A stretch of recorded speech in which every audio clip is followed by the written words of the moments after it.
Hey, welcome in. We decided to, you know what? Saddle up. We're doing week 18. So we figured, Let's hey, go. I got, yeah, that's where we're at with it. I was not going to do it. And then I got a bunch of responses and everything. I was like, okay, I guess there are people that are playing these leagues still. So if people are playing, that's what we're here for. We're here to help you win. So we're going to do our best. I know it's chaos. So we need to kind of just rate it everything. I was looking at the inactive list. I think, Jeremy, you have the inactive list. Do you want to kind of like go over all the inactive players? Yeah, I have like 8 documents up here, like just trying to sort through all of it. So we have what we know to be true in the early window, and then we have what is probably true in the later window. But as far as the early window, it looks like we have 6 games that kick off at 1 o'clock. So Falcons and New Orleans are one of those. Big one there is Tyler Heineke's out.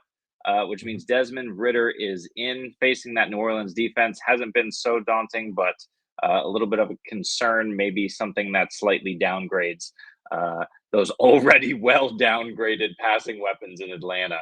Um, so something to keep a lookout for. And on the other side of the ball, you got Alvin Kamara, who's out, Kendre Miller, who should be in and could dominate touches again. It's week 18. Who knows what the heck's going on? Juwan Johnson also in. So looking to help everyone who's still playing with another, of course, dominant performance after most of the fantasy season is over. So that's that game. Let's see what else. Other big ones. Big one here is the entire right side of the Vikings offensive line is out against Detroit. So you really probably want to be fading those running backs even more than you normally would against one of the best run-stopping Ds. And then, of course, Nick Mullins. You're going to want to fade him. On the other side for the Lions, JMO's out. Not a big loss there. Trevor Lawrence for the Jags is in. Christian Kirk is out. Will Levis is out for the Titans, which I believe, Jesse, correct me if I'm wrong, but that should be Ryan Tannehill Yeah, in there it's Tannehill. again for Levis. Who knows? For the Browns and the Bengals game, Amari Cooper is out. And I think Marquise Goodwin is out, which means Elijah Moore is in and really the only weapon outside of Njoku and Bryant, any other tight ends over there. But also the entire Browns starting defense is sitting. Myles Garrett, Juan Thornhill, Greg Newsome are all out. And then the other side, T. Higgins is out for the Bengals. So just things to consider there in those early games. In the later games, we're expecting Raheem Mostert, Jalen Waddle, and Isaiah Pacheco out. We're expecting Cole Kmet and Khalil Herbert in for the Bears. So it's a wild scenario this week 18. This Yeah. is why personally I don't play any week 18 just because of all the chaos going on. It just like you take all of the variance and everything and then you just ramp it up like tenfold for this week. So Yeah. a lot of weeks what I've heard from people are playing like the second week of a championship of things of that nature. And I was like, okay, that makes sense, because you have 4 teams in, you do 2 weeks each and do it. So I like get it. But yeah, you just have to just buckle up. Hope you have the best thing going because a lot of these players are coming out of nowhere. Interesting enough, I think like 2 guys we hyped up in the offseason, Kendre and Roshan, 2 running backs, we were very excited for coming into the year. Yeah. They get their shot this week, so it's interesting to see. Roshan's been very hit or miss. Kendre's been a nothing burger. Like he's literally done nothing this entire season. So hey, there's 2 rookies to like look out for. There's a couple other guys as well. But yeah, it's a wild week. I was just looking at the slate and I was like, ooh boy, it's gonna be fun. So it's gonna be fun football at least. And there's some very important games. We saw last night how that game went, and like that game was a lot of fun to watch in the playoff scenario. So we'll see how the Buffalo Miami game goes tonight with Buffalo possibly taking that division. Miami, they're in shambles right now with the injuries. There's no Mostert, like you said. There's no, and Waddle looks like he's out. So it's just like, yeah, it's chaos. So it's gonna be fun though. What can I say? So, how are you're not playing any leagues right now? Nothing. No. I did that once more than a few years ago. I remember Matthew Stafford was my quarterback years ago on the Lions. I was super excited about it. Calvin Johnson was there. Everybody, but he had an injury. They weren't sure how it was going to go, but they're like, yeah, fire him up. And then they just, rested him for week 18 because they had playoffs, they were already in. So just complete disaster. This is why week 18, everybody, is kind of urging you to, if you're playing this week, move it up. You just have no clue what the playoff scenarios are going to do to your starters who are looking to heal up for the meaningful games next week. So yeah, it's a tough one. What are you kind of looking forward to this week? Like, are there certain players or teams you're kind of focusing on yourself? Well, I think the look. I had a rough playoff schedule, right? I had some tough losses. I more or less kind of phoned a lot of this weekend, but I will say this: you did mention a few of the rookies. I'd love to see Denver give Marvin Mims a little bit more of a chance. I'd love to see kind of Rashi Rice absolutely torch the Chargers as he should in that game. Even though that's really not a meaningful matchup there since Casey's in and the Chargers are out. But I'd love to see how these rookies kind of, just like you said, Roshan Kendre, handle themselves down the stretch, and also kind of backfields that are in flux a little bit. I'd like to see what Minnesota does, especially with their line just broken, at least for this week. I'd like to see if Chandler truly steps up again and can assume that role. I'd like to see if Chuba is still planning on being the guy in Tampa or against Tampa rather in Carolina. So there's a lot of interesting matchups for younger players who should have good games. Jalen Hyatt, who I think is a guy you had up, or maybe you had Wandale up behind you a minute Yeah, ago. that's one. But some of those younger receivers against an atrocious Philly secondary. So there's a lot of really interesting matchups for the young guys. I want to see how they do and close out the season, even if they're not playing the playoffs. How about you? Yeah, I'm. I fun fact is we get Kenneth Gainwell going against the Giants, and that's the touchdown bet. So I just saw like 15 people posting about it, and I was like, yeah, because DeAndre Swift's out this week, right? So I was like, yeah, look at that. We can continue this narrative, just some fun like that. But overall, yeah, with you, Wandale, he's very much like a PPR. Like the way they use him, it's not big boy routes. It's a lot of short stuff underneath, a lot of cheat code stuff for fantasy. That's great. It's just like not developmental stuff for a wide receiver. This is kind of the issue we have with Rashee Rice. He's still not like that's my one question mark with Rashee Rice. He's not running all of these what we call big boy routes. It's a lot of stuff. Right. And I mean, if you look at his yak, I think he only trails Debo in like yak per attempt. It's insane. So he's like really good. Like what he's done has been fantastic. I just kind of want to see as we move into the playoffs, maybe they extend that role a little bit more and grow on that, because that's how you know you have a true like an elite wide receiver in the NFL moving forward. So if they start doing that with him, that'll be very interesting to see. And I mean that whole team's in kind of like just disarray at the moment because Kelsey's taking a step back. The line's struggling. Mahomes has been worse. I mean, they get Pacheco back, so that's nice this week. So they should heavily depend on those two guys. So overall, like I'm excited to see that. But yeah, like it's focusing on a lot of the young guys, and like this week in general gives us more of the like the names we're not familiar with. So it's like Wandale Robinson. You can plug him in. Like he's been very good for you down the stretch.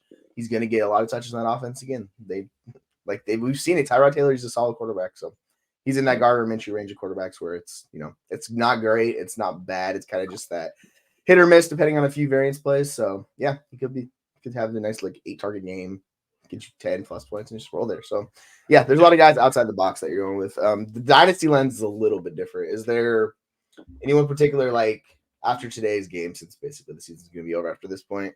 Are there any players you have your mindset on that you're like going to target, or are there any players you're looking to sell heading into the offseason? It's so tough. One game I'm kind of staring down, which we haven't mentioned. We did mention Roshan, but that Green Bay Chicago game is super interesting. We talked about this earlier in the week, where Justin Fields. I really think that Chicago should build around him as opposed to bringing in the unknown of potentially an amazing future franchise quarterback in Caleb Williams into the building, but also a potential bust. I think more or less what you have in Fields. He's progressing. That offense is doing good things, and that defense is turned around. Like they could very well take down Green Bay in Lambeau this week and knock Green Bay out of the playoffs, which would be such an amazing feat, I think, for Justin Fields. And where kind of Chicago started the game. And on the other side of the ball, you got all those young wide receivers. I think Wicks is still out. Jaden Reed, I think he's a go. I think he's playing. Yeah. I think so. And so, it's really interesting to see if Jordan Love can keep up his amazing pace. Because right now, I think you can probably get Jordan Love for a mid first round pick at the moment.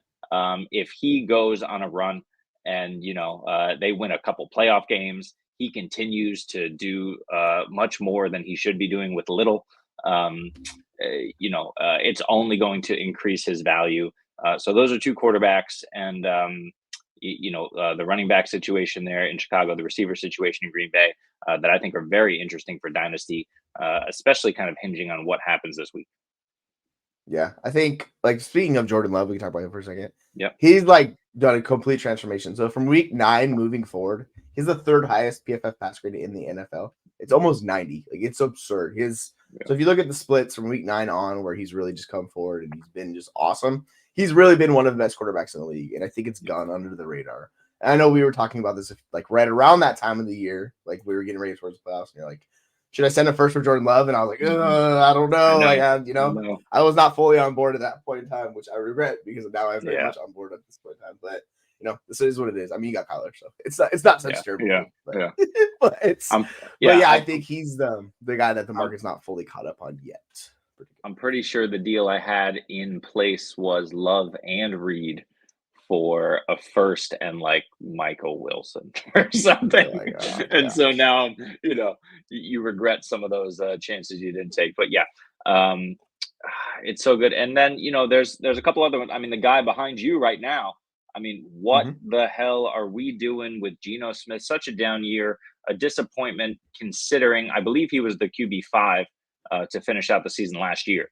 And I'm not sure if that's 6-point or 4-point scoring, but he was just absolutely electric. You add a piece, right? You add a nice asset at running back, and Charbonnet hasn't seen the field enough, but he's seen it to the point where we can tell that he's going to be a quality NFL running back. And I don't know really, maybe you can offer insights as to what the heck happened with Geno Smith, because he kind of just fell off a cliff. And he really had no reason to do so this year. Yeah, it's been weird. Like, they can get out of his contract. I'm looking at it right now. It's only $17 million in dead cap, which would save them, a little bit of money going into the year. So they could do that if they wanted to. I just don't know what they do, because they're going to be in this middle area where they either have to trade up to go get one of those like promising young rookie quarterbacks, or they have to kick the tires on like the Baker Mayfield types, which is what they were kind of doing Geno Smith, which they did 2 years ago, and it worked out and they got the contract. So I'll pivot to Tampa Bay for a second. They might do the same thing that Seattle did, where they paid him, a good amount of money. It's not a terrible contract. It kind of works for both sides, but yeah, it just kind of fell apart. Well, a lot of injuries started the season, and it just snowballed from there, where the line was in shambles early on, and we saw it. I remember watching the Rams game week 1, where they were fine the first half of the first half, and the second half, the tackles went out. They had no backup. The backup tackles were in. It was a disaster. They could not move the ball because it was immediate pressure. And it kind of trickled throughout the season, and you saw this really in JSN, and it hit him hard because he was doing nothing past line of scrimmage. It was all underneath stuff. He wasn't doing any big boy routes. They were like, guess what? We need you just to stay around the line of scrimmage and catch whatever we get, because we don't trust our O-line. So he really didn't get to develop. So that kind of himmeled that. They still had Lockett. They still had DK. So it kind of hurt him from that point. And Geno just struggled. Like, he wasn't bad by any stretch. He just wasn't as good. And we saw basically the variance kind of kick back in from 2 years ago. He had a lot of turnover-worthy plays that just did not turn into turnovers. This year, he's had more turnovers come like into fruition because of that. So I think it's kind of a little bit of luck on the negative side coming back to Cotton, which was so good the previous year. But like, you kind of know what Geno Smith is. I think like he's not a franchise quarterback. He's a guy that can win you games on occasion, but he's in that 10 to 20 like quarterback rankings, however you want to phrase it. If you don't like him, he's like quarterback 20. If you like him, he's like QB 10. However you want to do that. But yeah, it's a rough year. I'm not sure where Seattle goes at this point moving forward, because they had such promise the year before, right? And they're like, oh yeah, we made the playoffs, got steamrolled by San Francisco. We got the draft picks. They bring them in, and they just have not seen a lot of development out of a lot of those guys. Like, the pass rush still isn't fully there. The back end took a step, like they fell apart a little bit there. I mean, they have Witherspoon, but outside of that, the safeties kind of were not great. The other guy, I can't remember, I'm blanking on his name. He fell apart a little bit, who was basically in contention for Rookie of the Year. But overall, it's just a lot of things have not gone Seattle's way this year. So we'll see what happens moving forward with Pete Carroll. He's getting older too. So, we might see him move on. It's a weird transition point for them. So I kind of want to dig into it a little bit more. But as of this moment right now, I don't know where they go. If they make the playoffs, they're gonna run it back. Like they're not gonna be Yeah. like, oh, we made the playoffs, we won for Pete Carroll. So I think this Right, game right. is really gonna set the tone for them in the offseason. So we'll see. I mean, Yeah. it's gonna be. As you can tell, I'm kind of just all over this place with this team because I don't know what to expect from them. So yeah, they need to they need to address the line, they need to address the D line, like the traditional things, go down the trenches and play the Seattle ball. So we'll see how it happens. I don't know. How do you feel about this team moving forward? About Seattle?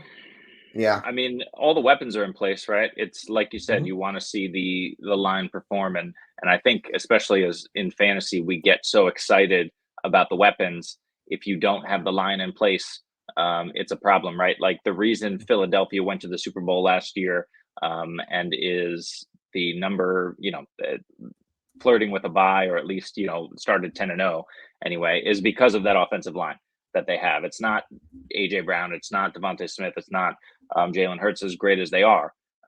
It's Jason Kelsey and that incredible line in front of Hurts that is really propelling them. It's why the Detroit Lions are so good with Jared Goff. It's why the Indianapolis Colts were surviving when Jonathan, it's why they turned anyone and everyone who set foot behind them into an all-star running back.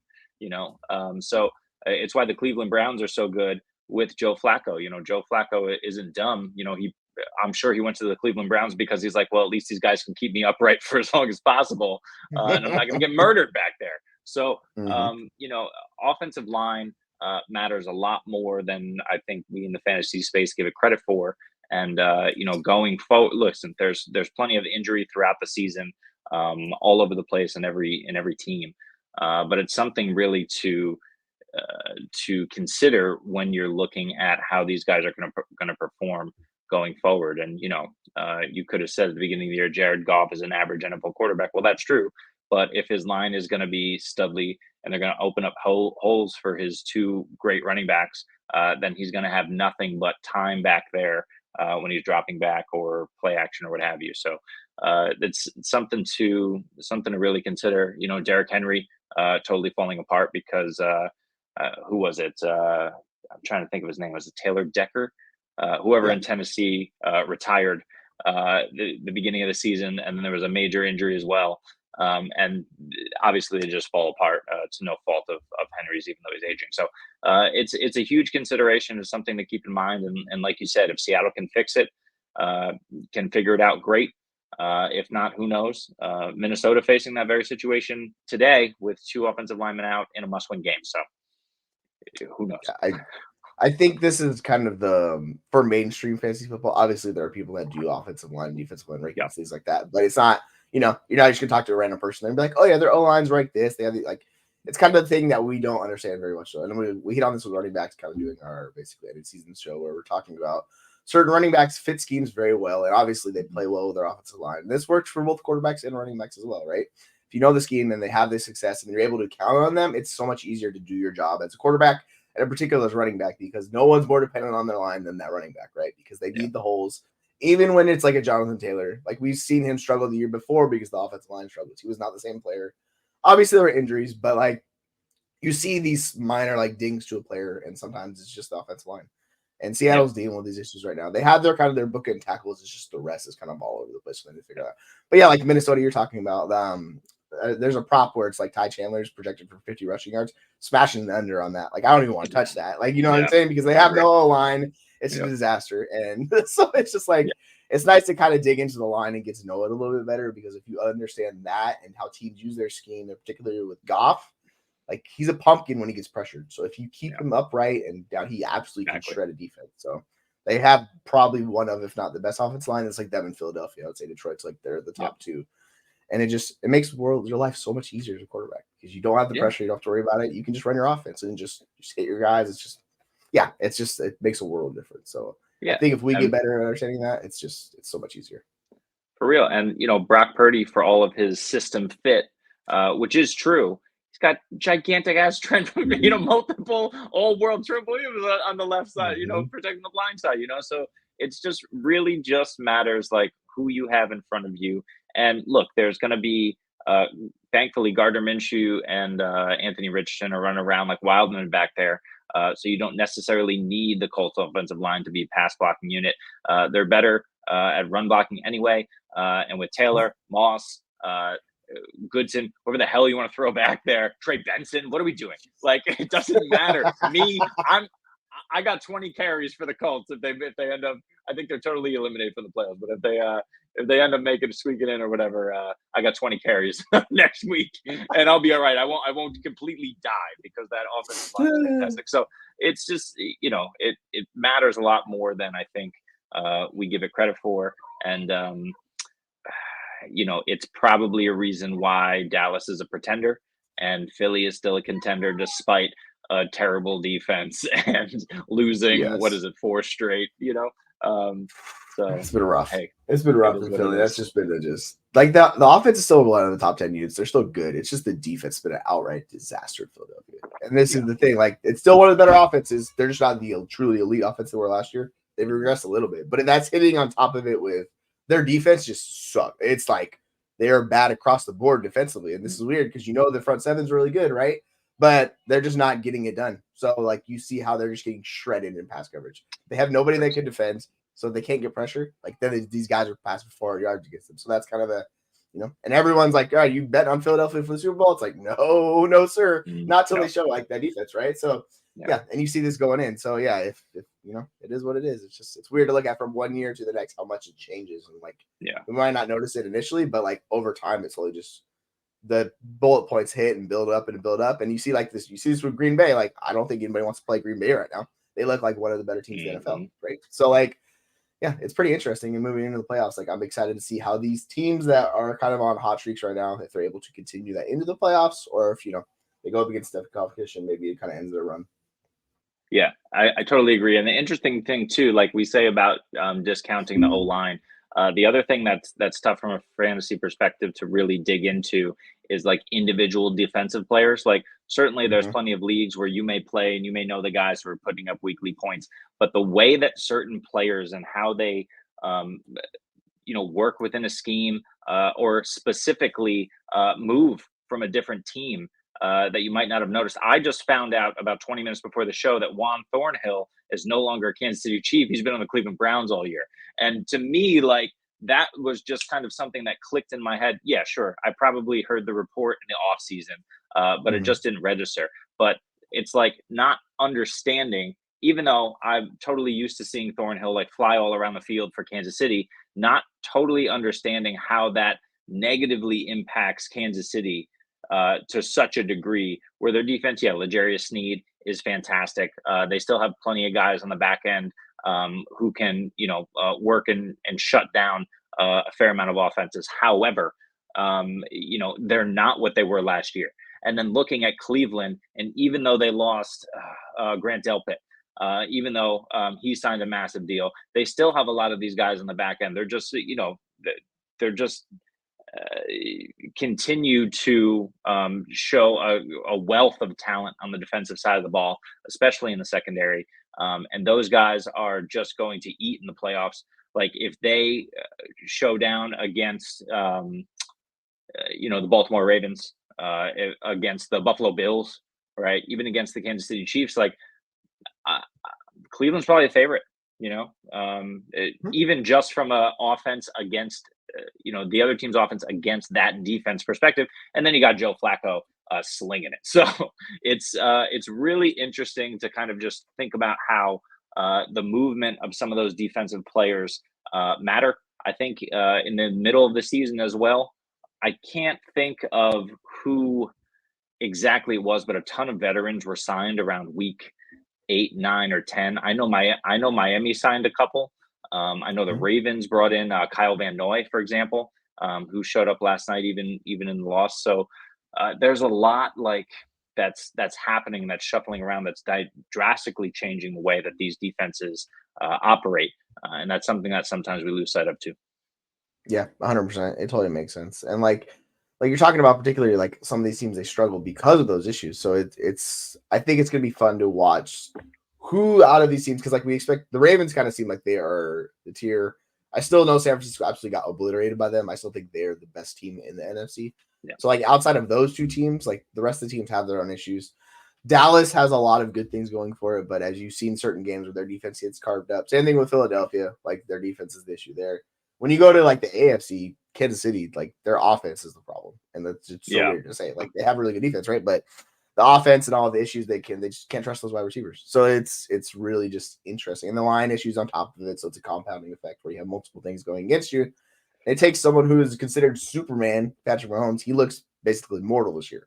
And it's weird. He's still good. Like, it's not like he's bad, but he's just not the elite Patrick Mahomes of old. So it's like you have these things that work against these players, and it's hard as us for fantasy analysts to kind of predict that. Like, we think we know it, but really, like, you go into the season and so much changes. You're like, okay, yeah. Like, it's like, all right, yeah, I totally anticipated Jaden Reed to have, 900 yards and 10 touchdowns. Like, no, you did not. You know what I'm saying?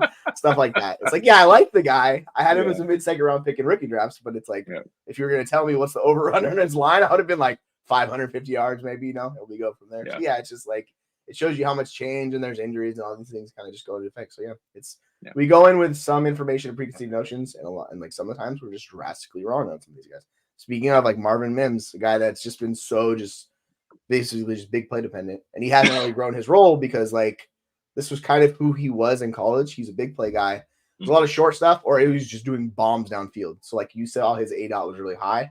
But like he wasn't able to work the intermediate routes in the middle of the field. So like he kind of fits with Russ really well because Russ could do that. Now Russ is not the quarterback, and they have their own issues in Denver and all those things, right? But you kind of want to see him kind of grow as a wide receiver, and it's just some of these guys are more projects. So it's like we get super excited for them. It's like I remember hearing talk like he could be the wide receiver one in Denver, and I was like, ooh, I don't know, like let's pump the brakes a little bit. And obviously, the wide receiver room there is not the best with Judy and Sutton's been good, but outside of that, it's just, it's these little things. And then they just slowly just build in the season. Like, okay. So like, I think I heard somewhere around like week 4 is the data point where like the stuff starts to get a little sticky for players and stuff like that. So you can kind of just draw your data and move forward. And obviously, go to week 8 and 12 and all that stuff. So it's just, you learn stuff every year. So it's fun to kind of just we're kind of in reflection mode ourselves right now. Look back and be like, oh yeah, this guy hit, this guy didn't hit. Why didn't they hit? Stuff like that. So overall, I think it's just fun. And I personally think this is why I love doing this, just because I guess I'm a degenerate, you could say, very much so. So it's like, with all leagues played in and all that stuff. Yeah, exactly right. So, but it's fun. So, a few questions for you, and this is just something I was thinking about. There's a couple of players who were looking, maybe their first year, second year, even third year players who were looking to eventually take a leap. I'm just wondering, I'm just going to throw out a few names because these are names that I'm constantly thinking about. Where are you on their dynasty stock? What do you think specifically going into next year? Are you trying to, like you asked me earlier, are you trying to acquire them? Are you trying to, jettison them, out into the abyss of the fantasy universe for like whatever, you can get back? Are you, where are you with these guys? And the first guy is my most owned dynasty player. I'm still not sure if it's a good thing or not. Jameson Williams. What are you thinking about JMO? Yeah. So I'm at the point with JMO where I think he's just a better life like NFL player than he's a fantasy player. I actually liked him a lot coming out. So like he was the wide receiver in that class for me. And that was my mistake with that was the ACL. Like I just anticipated his value to be fine, but like he basically missed the entire year, did nothing for you. The problem is he didn't only miss the year, he came back and did nothing. So it was even worse for him than like someone doesn't play. Like and it's just like you see that and you're like, all right, he's dealing with injury. It's like, all right, then what happens? Okay. Now we have the freaking suspension and we have that going into it this year. It's just like, goodness, man, like get it together. And you see him like make these big plays. Obviously, he has the speed. That's like the key thing that he has. It's truly difference making. Reminds me of Deshaun Jackson, he does. But like overall, at this point with him, like you just haven't seen enough, right? So like, I agree. And with Laporta being basically the tight end 1 in Dynasty, Amon-Ra St. Brown's the top 4 Dynasty tight end, like wide receiver. It's like where does he fit in to be like a useful fantasy asset? That's where I'm coming from. Like if you want him in best ball, like I think that's the kind of format, basically like the Gabe Davis of the world, right? But like there's no way in hell I'm ever gonna have a league where I'm starting him. Like I can't imagine myself. Like week 8, I got a big matchup. I can't imagine putting Jameson Williams into my lineup, right? Like I don't know how he goes from here to that point where I'm comfortable doing that. Like he really has to take a gigantic leap for me. So like overall, I mean, if he's like the flyer type guys, if you want to spend a 3rd round pick on him, I'm not gonna tell anybody not to spend on a 3rd round pick because it's 3rd round pick, right? But like, I'm not gonna be like, all right, trade this guy because people would be like, oh, what did you do with Derrick Henry? It's like, all right, move him. It's like, all right, move him for what, right? Yeah. It's like those type of guys enter the stratosphere. It's like I'd rather just ride the old dude. Like I'll just take the old dude to the grave. So yeah, I don't know. I know like you've talked about JMO a lot. Are you? What's your kind of plan with him since you've been very like in on him? So I'm up to 42% exposure, and I was in on him early in the season early in the off season before before all the news came out about the suspension, right? So yeah, it's tough, and I drafted a ton of him, right? So it's tough, right? Like his best finish this season was wide receiver 26, right? He was only getting up to that when he somehow found the end zone on like 2 catches or 2 targets. He's been targeted a lot in the last couple of weeks, which is nice. He came down with 4 receptions and 5 receptions in back-to-back games 2 weeks ago, but only for about 45 average yards per game. He put up 2 for 69 last week on 3 targets, but this is who he is. Like you said, he's Deshaun Jackson, except without the touchdowns. You know what I mean? So like, who is he? He's like Alec Pierce. You know what I mean? Like these are the guys that like I think had a lot of potential, but like you said, they're just not showing that they can actually convert that into useful fantasy outputs on a regular basis. And Jameson Williams hopes to be Gabe Davis at this point. You hope that you can get a couple of 20-point games out of him, but it's just not looking good. So, look, I bought him for a first. I spent first round capital to draft him, right, in a lot of spots. So it's just, what do you do now? I think in most cases you hold. You hope he develops. You hope that they can take a little bit off of Laporta's plate because St. Brown's workload isn't going anywhere. He's probably overused, but it is what it is. Gibbs is going to continue to be a monster. I think the Lions will be smart to have someone like David Montgomery, even once Montgomery is done, to spell Gibbs. There's really no room for a volume guy. There's room for a field stretcher, but your field stretcher isn't going to give you what you need from a fantasy perspective. So, yeah, if I can sell him for a first, early to mid-second, totally, I'm totally on board. Otherwise, I'm holding and praying. There you go. I mean, you got your guys, right? Sad state.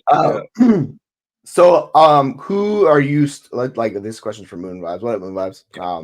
If you don't follow Moon Vibes, he makes really good content and he does a lot of fun stuff, particularly in the college football. Like I saw a clip of his yesterday where he was talking shit to somebody and it was hilarious. Where he was like, awesome. He was like, "Oh, you're gonna play me like that? All right." So I just very much enjoyed it. But yeah. So personally, I have Chris Olave the highest. Who are you playing of these 3? I mean, I love Olave. He burned me so hard. I think 2 weeks ago, I lost something like I had 14 playoff teams in the semifinals, and only 6 advanced to the finals. And one of those reasons was Chris Olave. There were a few other reasons, but he was one of them. Burned me so hard. I'm totally good with starting him. Right, you can absolutely move the ball against Atlanta. We know that AJ Terrell and company are capable of shutting down number ones. This could be more of a Rashid Shaheed game, but they may not even need those guys because this could be a 6-3 game here, especially with Kamara out, especially with Desmond Ridder back in. So it's so hard with Olave right now. It's hard to say no. I'm going to say no to Boston Scott, but Chuba has just really intrigued me all season. Awesome. And, even in the last couple of weeks when he has been putting up fewer points than really he should have, he's still got the volume on his side, whether it's in the run game or receiving game. He's still getting the workload. I think you just ride that.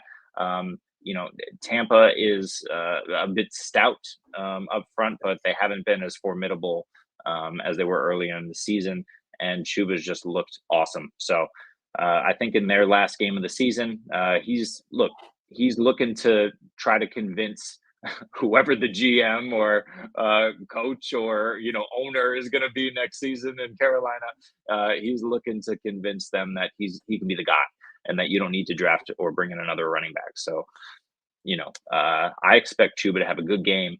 I would play him over the more volatile Chris Olave at this point. Yeah, interestingly enough, the fantasy points against the last 4 weeks of the past month, Tampa Bay is giving up 16 fantasy points to running backs total to the position. And Carolina is giving up 21 fantasy points to wide receivers. So, like, these are both bottom 3 options. It sucks, and that's not great just because, like, that's the strength of these defenses and what it's been all year. Carolina is really, they force teams to run against them, and they're like, the way their offense works, it's slow. It really just kills fantasy production because they stop like passing attacks. They let you run, so it eats up time. And then their offense is all about running the ball. Well, they're like covered, right? So like there's that.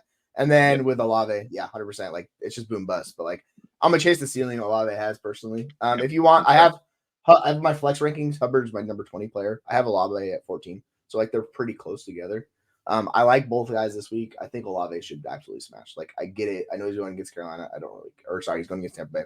I don't really care. So yeah. So or I'm flipping those two. That's my head's all over the place. But yeah, like I'm just chasing the best player. Like this is something I do get a little too cute sometimes, where I pick and choose matchups when I like just bench my favorite player. Right? It's like sometimes you got to ride the player, and then like you talked about, it burned you with Olave, right? So like this is what you kind of accept these guys, but.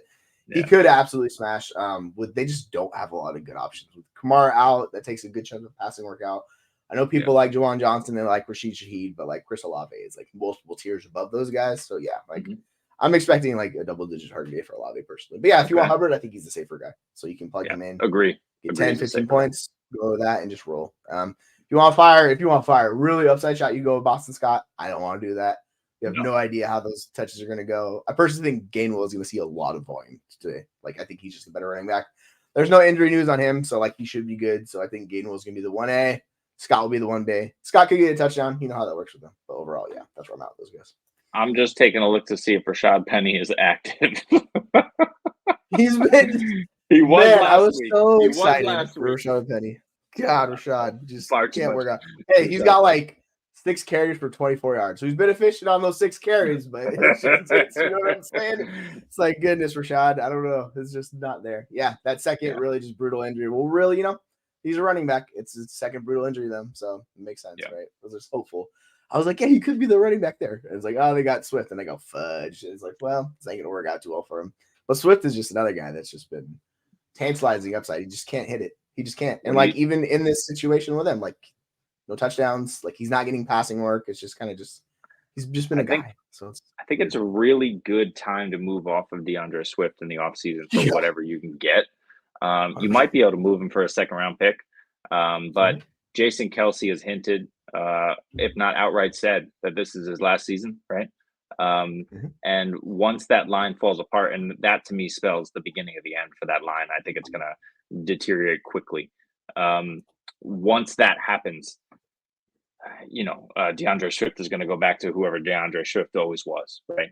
It's kind of that same phenomena that we were talking about earlier in Indianapolis, where you stick anyone behind that line, they could run for 100 yards. In Philly, DeAndre Swift looked just as good as Miles Sanders. You saw what happened to Miles Sanders this season. He was absolutely nothing on Carolina with a horrific offensive line. If that line starts to fade, look, you have Jalen Hurts, right? So you're more than capable of moving the ball with him, evading defenders in the backfield, running around, throwing it, passing it, continuing with the RPO. But the running game could and probably will suffer when the line deteriorates. So, yeah, I'm trying to move off of Swift as much as possible. And I don't have a lot, but I'll move off of him very quickly this offseason. Yeah, I'm looking on dynastydaddy.com, which is like my favorite dynasty site because it has Keep Trade Cut, it has Fancy Calc, which use real value. He's the RB16 in dynasty. That's like there's a lot of guys in that range. So if you're looking to move him, you can pivot into another running back fairly easily. Yeah. Or I see a lot of trades where it's like him plus a first for an elite player. Like you can do something along those natures. Like his value still is not totally depressed. But yeah, I'm with you. Like I would just get out why the value is still there. Like as soon as he got traded to Philadelphia, I traded him for Aaron Jones in a first round pick. The Aaron Jones stuff has killed me, but like the first round pick was the reason why I did the deal. And then I finally got Aaron Jones, plugged him in for the championship, and I was like, finally, like we get something. So like it ended up working out. But nice. There's a lot you can do with this. Like, all right, give me one second. I gotta go check my numbers. No worries. Yeah, I mean, and we were talking earlier about, well, actually, while Jesse's gone, I'm just going to run through a few of the playoff clinching scenarios. And I'll probably start with the AFC and leave the NFC for when he comes back with his beloved Seattle Seahawks still with a chance. So right now today, Buffalo Bills play Miami. It's basically a win and you're in situation, although Miami's record is good enough where they can lose and still, I think, comfortably make the playoffs. If Buffalo loses, there's a chance that they make the playoffs, but ultimately they're out. So it's really a winner in situation for them. We know that Houston is basically in at this point, and they could win the division title if Jacksonville loses. So that's another interesting game that's going on. Jacksonville against Tennessee. If Jacksonville wins, they're automatically in. If they lose, they're basically out because Pittsburgh won. So Pittsburgh is looking for Jacksonville or Buffalo to lose, and they squeak into the playoffs, which is super interesting now with the TJ Watt news and everything that's going on there with their quarterback situation. But Mike Tomlin is an absolute beast, and they can cobble something together potentially. So Pittsburgh could sneak into the playoffs because of that big win against the Ravens. And then the Indianapolis Colts, we know they lost, so they are out. So really, it's just a situation of what happens. Does Buffalo lose? If Buffalo doesn't lose, does Jacksonville lose? And that will depend whether between Buffalo, Jacksonville, and Pittsburgh, who gets into the playoffs. And then there's some seeding implications on the AFC side. For the NFC, things get a lot more complicated. First of all, the Atlanta Falcons can win the division. I don't know. Jesse, are you back? Yes. Yeah, okay. So I just ran through the AFC playoff implications, but basically it's this. Pittsburgh is in if Buffalo or Jacksonville loses. If Jacksonville loses, Buffalo is in no matter what. If Jacksonville wins and Buffalo loses, then Jacksonville takes Buffalo's spot. But so it's pretty simple. But right now, if we're moving to the NFC, things get a lot more complicated, starting with the Atlanta Falcons could beat the Saints and win the title and make the playoffs at 8-9. So losing team winning the division, which has certainly happened before in the NFL, but ridiculous. They will need the Buccaneers to lose. Thankfully, the Buccaneers are good at that, but they are playing the Carolina Panthers, who are better at that. So it's very unlikely the Falcons get into the playoffs, but it's still mathematically possible. So we'll put that one to the side for now. And let's just run through the rest of the NFC implications. So Dallas can actually win the NFC East depending on what Philadelphia does. They just need a win and a Philly loss. I think they might just need a win, actually. Yeah, if they win, they win the title. If Philly loses, they win the title. So they hold the tiebreaker there, which works for them. Either way, that's just seeding implications. Here's where it gets really interesting, especially for you and your Seattle Seahawks, Jesse. So the Green Bay Packers win and they're in. They control their destiny, but there's a lot that can happen if the Minnesota Vikings lose. The Minnesota Vikings can make it in, but they basically need Green Bay, Seattle, and Tampa or New Orleans to lose, which is kind of ridiculous, especially with the way their line is shaping up and what they're about to experience this week. We can almost eliminate them, but it's possible. But they're in the Atlanta Falcons spray and pray boat at the moment. The New Orleans Saints win and a Tampa loss, and they are in.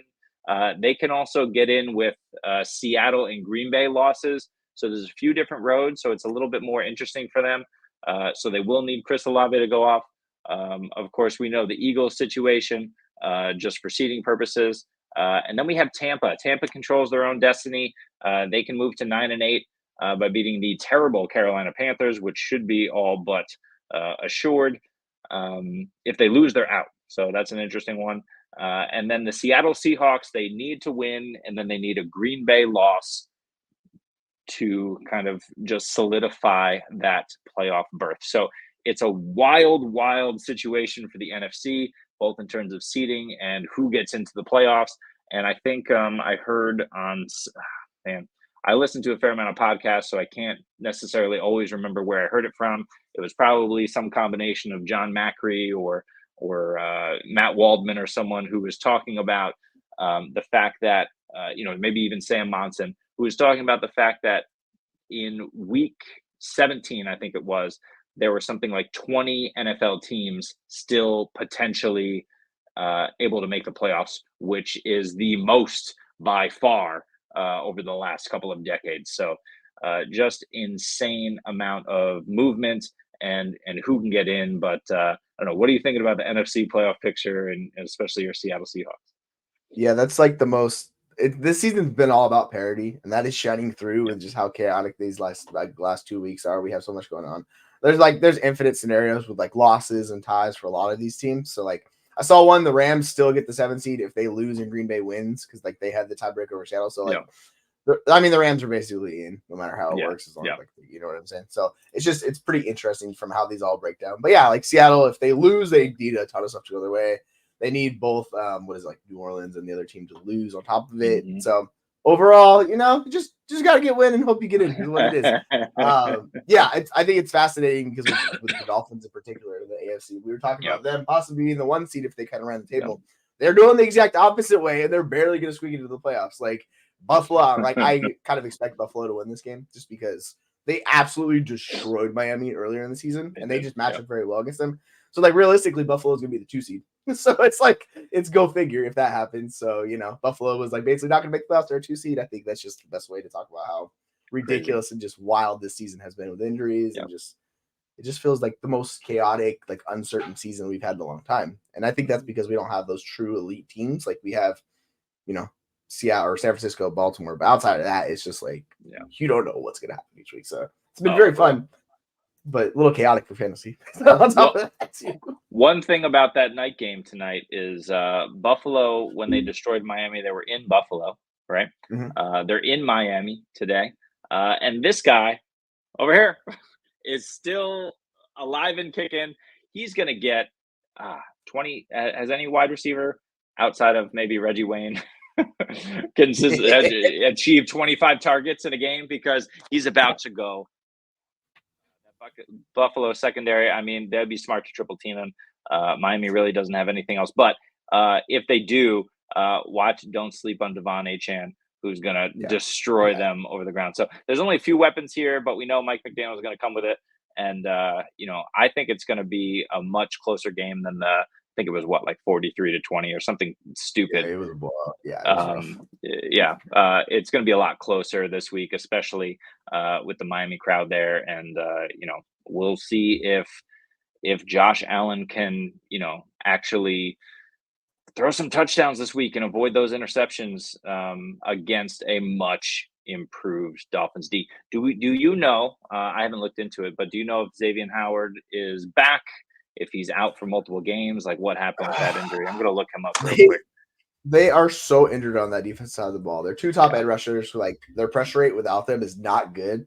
So so listen to this. I'm just looking right now. Dolphins will be out without Waddle, Mostert, Jalen Phillips, Xavier Howard, Bradley Chubb, Raheem Mostert, and Kyle Williams. Like that's just so many difference makers that they're out. So I don't know how they're getting pressure on Josh Allen.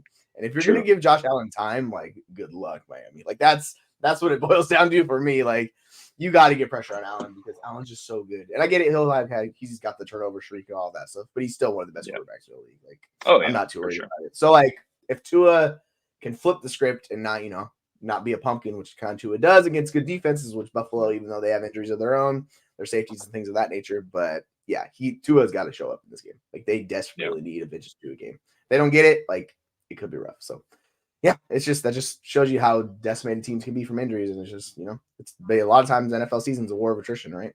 And Miami's the glaring example of that. Crazy. It's rough. Before we close it out here, because we only have a few minutes left, what are you looking at specifically in the playoffs, and who do you think makes and wins the Super Bowl? Okay, so I want to say Baltimore because they seem the most like obvious answer because they're the most complete team. The thing that sucks is like they're still missing another like key difference maker offensively, like the Mark Andrews of the world, losing him. Both of those running backs are gone. We're that running back room. So like you're basically counting on Lamar to do everything, which is kind of what Lamar's done the past 5 years in Buffalo. So it's just like, so I think if Baltimore loses, which is entirely possible, like I kind of want to see them against Cleveland because that's just a really fun matchup with like how Cleveland stacks up against them. I think that would be the most entertaining game. But I'm going to pick Baltimore on that side. And like, it's really hard for me to pick against San Francisco. I get it with Brock Purdy and things of that nature, but every other team has such a glaring weakness.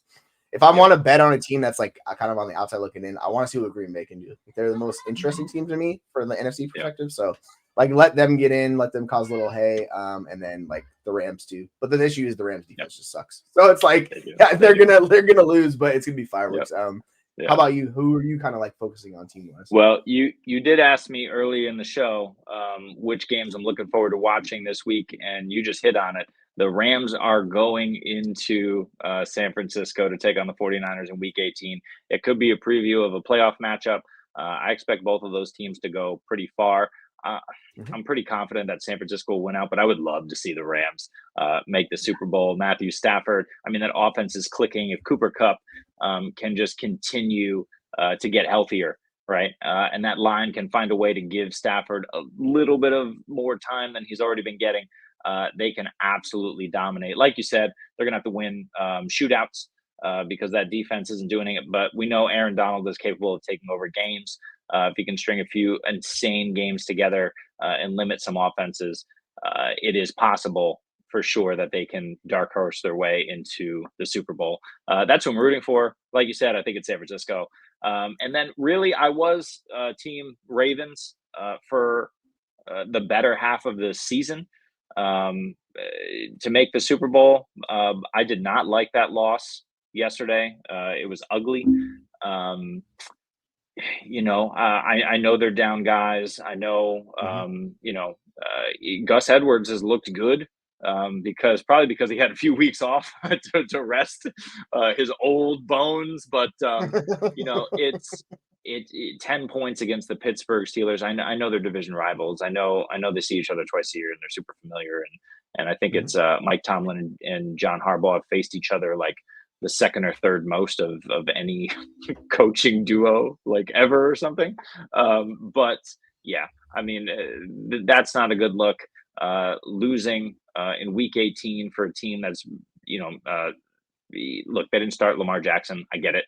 But I'm just, I don't like it. It's it's putting a bad taste in my mouth. And so I'm going to pivot from Baltimore to Cleveland. I really think just with that defense, the way Joe Flacco has been playing, the way that they're able to rest Amari, hopefully see what they have in featuring Elijah Moore this week, and really just continue to dominate the way they've been dominating. It's very possible. Look, defense wins championships, right? So Cleveland, I think, I don't think anyone's really arguing that between Cleveland and Baltimore, those are two best defenses in the AFC. I'm leaning Cleveland. So I'm going to go Cleveland, San Francisco. If you want to get spicy, you can go Cleveland, Rams. But I'm looking at a Cleveland championship, Cleveland Super Bowl here. Oh, baby, we'll see. Flacco. That would be so Mr. Elite. That'd be incredible. Interestingly enough, you're talking about like teams like the Ravens kind of resting guys. San Francisco's doing that today as well. There's no Armstead, there's no McCaffrey, there's no Purdue, there's no Gibson, there's no Jennings. Like they are literally resting everybody who's injured. So yeah, I would not surprise me to see the Rams just win this game. I'd like San Francisco just like taking it easy. I will say the other dark horse team who I forgot to mention is Buffalo. Like Buffalo intrigues me, but they are just so up and down. If they hit, they're as good as they're up there with anybody. The problem is you just don't know what you're going to get with them week to week. They kind of play down to their competition. So I think basically in the playoffs, like I expect them to win this game. Who knows? They might lose, and then they're down the road doing all the crazy stuff like Pittsburgh back in the day. But yeah, they intrigue me. Like you have Josh Allen, and if he runs on another heater like he did a few years ago, he could like basically carry that team to a championship. So yeah, that's another team that interests me. You know who intrigues me? Intrigues me, especially if they get Noah Brown and Robert Woods healthy, is the CJ Stroud-led Houston Texans. Let's go. Let's make a playoff run, boys. Let's do it. They are fun. They are. They are fun. Stroud's awesome. Like he's so good. You saw Stroud, last night. He's incredible. How about a Stroud love Super Bowl this season? God. This season. Chaos. Everybody's like, hey, we're here. Don't worry about us. Like a rookie, basically two rookies, even though Love's been in the league forever. 0.5% chance of happening, but we can dream. We can dream. Yeah, I'm excited. I'm looking forward to the AFC North, the AFC South, like with Richardson and Stroud. Like, it wouldn't surprise me if Lawrence is the third best quarterback in that division next year. Like right? Like, I mean, obviously we haven't seen enough from Richardson to say that. It's just more T-Law has been just disappointing. He has not been the guy that was promised. So we'll see. Another team that's going to make the playoffs, but yeah. So much Will Levis shade, just totally ignoring him. Yeah, but no. Rightly so, but still. Hey, Will, if you think you want to improve and get better, I'm all aboard. Like, let's go. Yeah, that Tennessee situation is just odd, to say the least. Like, that's just a tough situation. I don't know. It's like Hopkins and nobody. They're in trouble. I think Tajay Spears is probably gonna, if he can hold up, get all he can handle next year, just out of necessity. So go buy your Tajay. The ghost of Treylon Burks. Maybe he can make an appearance next year. Let's see. That was the other guy I was going to mention. We're running out of time here. We got a minute left, but yeah, Treylon. There's so many guys like that. Even Christian Watson to an extent, right? Yep. There's so many guys that you really have to consider. Like, what is the team going to do with them? What are you going to do with them? And in most cases, and you got all these stud wide receivers entering the league. Like, in most cases, you really need to be careful. And just, I'm probably more of a seller than a buyer this offseason, just trying to get value for guys. And we'll see how it shakes out. Yep, 100%. Like, it is that way every year. Like, it's, if you buy into the rookie and you hit them, like, the ceiling is so much higher.